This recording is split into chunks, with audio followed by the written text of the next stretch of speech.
কবরের মধ্যে মা বাবা যাবে না, বন্ধু যাবে না, স্বামী যাবে না, স্ত্রী যাবে না, কিন্তু আপনি মাটি দিয়া উঠার আগে আপনার আমার কবরের মধ্যে দয়াল নবী চলে আসবে।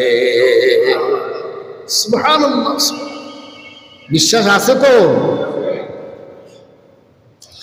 জামিউ তিরমিজির হাদিসের মধ্যে আসছে, মানুষগুলোর পায়ের আওয়াজের শব্দ পর্যন্ত মৃত ব্যক্তি শুনতে পায়।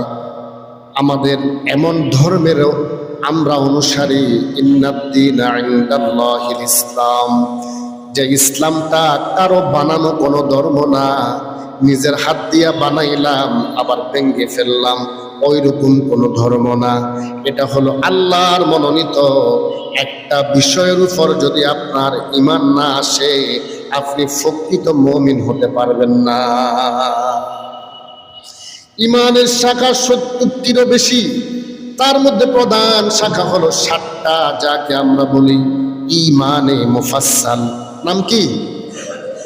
সবাই বলেন ঈমানে মুফাসসাল।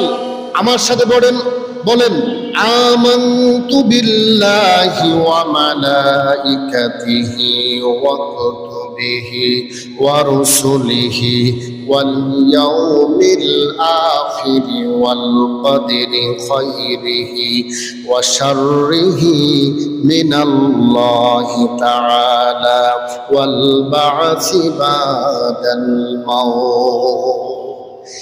একটা ঈমানের শাখার উপর যদি বিন্দু পরিমাণ সন্দেহ আসে, ঈমান আপনার থাকবে না, পরিপূর্ণ মুমিন হতে পারবেন না, বেঈমান হয়ে যাবেন। আল্লাহর হাবিব বলেন, মানুষ মাটি দিয়া যখন কবর থেকে 2 জন বা 3 জন নামে, এরা উঠে যায়, উপরে বাঁশ দিয়া যখন মাটি দেওয়া হয়, মানুষগুলো বাড়িতে আসা পায়ের শব্দ পর্যন্ত ওই আল্লাহর বান্দা শুনতে পায়। সুবহানাল্লাহ। আরেকটা মাসআলা বলি, যদি না বলি আমি গুনাহগার হব। আল্লাহ পাক দেখার পরেও যদি আমি না বলি, আমার কঠিন শাস্তি হবে মুসিবতের ময়দানে। আল্লাহর হাবিব বলেন, বাল্লিগু আন্নি ওয়ালাউ আয়া। ওয়া ক্বালা আন-নাবিয়্যু আলাইহিস সালাতু ওয়াস সালাম, নবীজি বলেন, একটা বাণী হলো আমার অন্যের নিকট পৌঁছে দাও। সে যদি আমল করে, আমল করার কারণে যেই সওয়াব পাবে, আল্লাহ রাব্বুল আলামিন সমান সওয়াব তোমাকে দান করবে। মাসআলাটা হলো, আমরা কবরস্থানে যাই কষ্ট করে, কিন্তু যে একটা খাসার মধ্যে, দলের মধ্যে আমরা সামান্য মাটি হাতের মধ্যে দিয়ে চলে আসি, খোদা কি কসম, মাটি দেওয়ার হক আদায় হবে না। মাটি দেওয়ার হক আদায় হবে না। আল্লাহর হাবিব বলেন, কেউ যদি জানাজায় শরীক হয় এবং মাটি দেয়, তাকে 2 কিরাত সওয়াব দেওয়া হবে। সাহাবীরা আরজ করে, ইয়া রাসূলুল্লাহ, ইয়া হাবিবাল্লাহ, মা হুয়া কিরাতুন, নবী গো, কিরাত কি? আল্লাহর হাবিব বলেন, আল্লাহ পাক তোমার আমলনামার মধ্যে 1 উহুদ পাহাড় পরিমাণ সওয়াব দান করবে। উহুদ পাহাড় কে কে দেখছেন? উহুদ পাহাড় দেখছেন না? অনেকে, অনেক ছোট মনে হয়, ছোট। উহুদ পাহাড় পরিমাণ সওয়াব দিয়ে দিবে। আর আপনি কবরস্থানে এত কষ্ট করে গেলেন, হয় মাটি দিয়েন না, নয়তো বা বলের মধ্যেও দিয়েন না। অন্তত পক্ষে গুনাহ থেকে বাঁচবেন। এটা সুস্পষ্ট বেদাত। কুল্লু বেদাতিন দালালা ওয়া দালাতিন ওয়া কুল্লু দালালাতিন নার। নবীজি বলতেছেন, প্রত্যেক বেদাত গুমরাহ, আর যারা বেদাত করবে তারা জাহান্নামে যাবে। এটা বেদাত, সুস্পষ্ট বেদাত। এটা বেদাত সাইয়্যা। বেদাত 2 প্রকার, একটা হলো বেদাতে হাসানা, উত্তম বেদাত, যেটা দরকার করতে হবে। আমার নবীর যুগে মাইক ছিল না, এখন দরকার, এটা বেদাতে হাসানা। মোবাইল আমার নবীর যুগে ছিল না। এভাবে এগুলো বলতে গেলে অনেক কথা চলে আসবে। সম্মানিত হাজিরিন, তাহলে অন্তত পক্ষে আমরা চেষ্টা করব, বাবা মা যদি মারা যায়, যারা কবর উঠার দায়িত্বে আছে আমার ভাইয়েরা, তাদের উপর ছেড়ে দিয়েন না। আপনি সন্তান, উডালটা হাতে নিয়ে আপনি মাটি দেন, আর আমরা যারা আত্মীয় বা বন্ধু অনুসারী আমরা যাব, বসে দুই মুষ্টিবদ্ধভাবে 3 বার মাটি দিব, আর বলবো কি, মিনহা খলাকনাকুম ওয়া ফিহা নুঈদুকুম ওয়া মিনহা নুখরিজুকুম তারাতান নুখরা। আজ থেকে প্রমিস করেন আমরা আর এই বলের মধ্যে মাটি দিব। সম্মানিত হাজিরিন, কবরের মধ্যে বাবা যাবে না, মা যাবে না, স্ত্রী যাবে না, সন্তান যাবে না, স্বামী যাবে না। আপনি বাড়িতে আসার আগে আমার আপনার কবরে মদিনাওয়ালা নবী চলে আসবে, আর ফেরেশতারা জিজ্ঞেস করবে, মান হাজার রাজুল, মান মান, এটা আরবি কায়দা। হাদা মান মানে কে, হাদা মানে এই, দূরেরটাকে এই বলে না, দূরেরটাকে এই বলে, দূরেরটাকে বলে ওই, দূরেরটাকে বলে ওই। যেহেতু মান হাদার রাজুল, ফেরেশতা বলবে তুমি এই ব্যক্তি সম্পর্কে কি জানো। আর আপনি যদি দুনিয়াতে নবীর আশিক হন, নবীজিকে ভালোবাসেন, আপনি তখন একজন আশিক বলে আমার নবীকে দেখার সাথে সাথে আমি কবরের মধ্যে দাঁড়াইয়াও আমার নবীকে সালাম দিব। এটা মোহাব্বতের কথা, এটা কিসের কথা? আমার নবীকে যদি আমি কবরে দেখি, সেখানেও দাঁড়িয়ে আমার নবীকে আমি সালাম দিব। সুবহানাল্লাহ। আর নবী যদি বলে, ও ফেরেশতারা তুমি জিজ্ঞেস করিও না কে, আমি বললাম, ও বলার আগে আমি বলে দিলাম এটা হলো আমার দুনিয়ার জমিনের একজন আশিক। আর চিন্তা আছে? কোনো চিন্তা নেই। কিন্তু যদি আপনি রাসূলুল্লাহর শানে বেয়াদবি করেন, গত 2-3 দিন আগে দেখলাম মোবাইলের মধ্যে আহলে হাদিসের একটা আলেম মুআজ্জম হোসেন সাইফি একটা মসজিদের মধ্যে উপরে লেখা শুধু লা ইলাহা ইল্লাল্লাহ, আর কিছুই নাই, বলতেছে আমি অনেক খুশি হয়েছি, অনেক মসজিদে লেখা আছে একসাথে মুহাম্মদুর রাসূলুল্লাহ, এখানে লেখা নাই, আমি অনেক খুশি হয়েছি।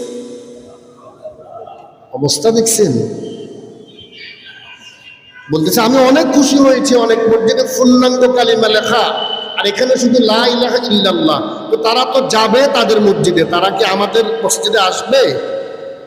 তো সেখানে তো এইভাবে লেখা থাকবে।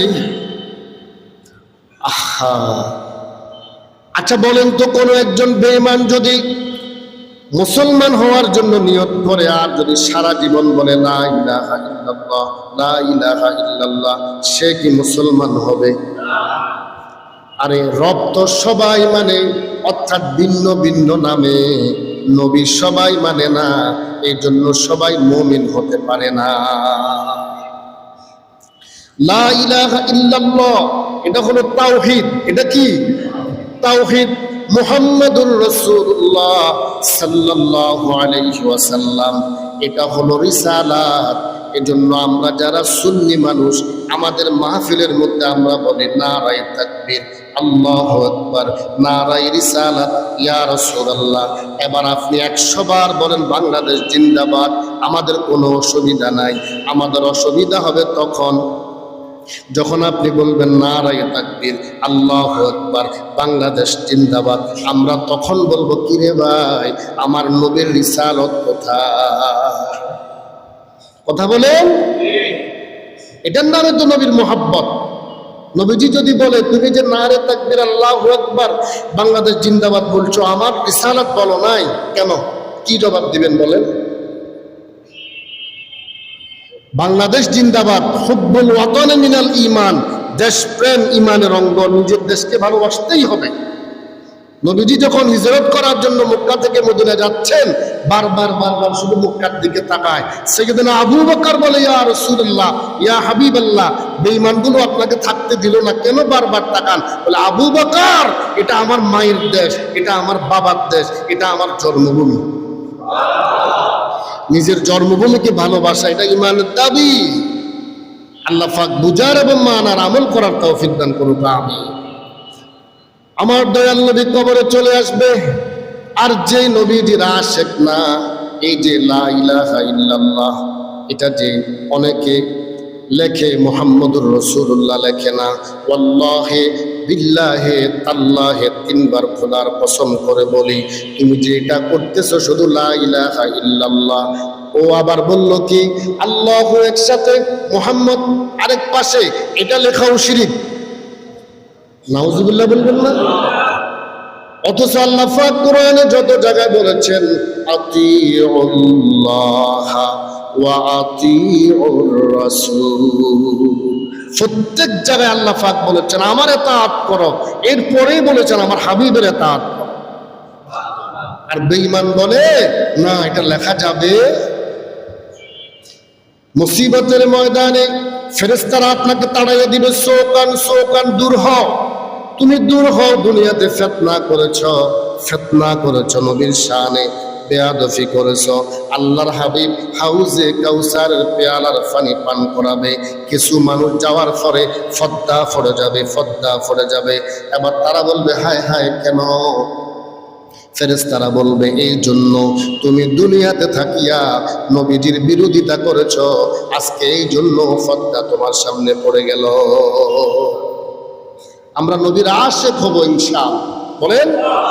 তবে এমন আশিক নয় যে আশিক নামাজ পড়ে না, যে আশিক, এমন আশিক হব না যে আশিক দৈনিক মিথ্যা কথা বলে, এমন আশিক হব না যে আশিক সুদ খায়, এমন আশিক হব না যে আশিক ঘুষ খায়, এমন আশিক হব না যে আশিক ঢোল তবলা বাজায়।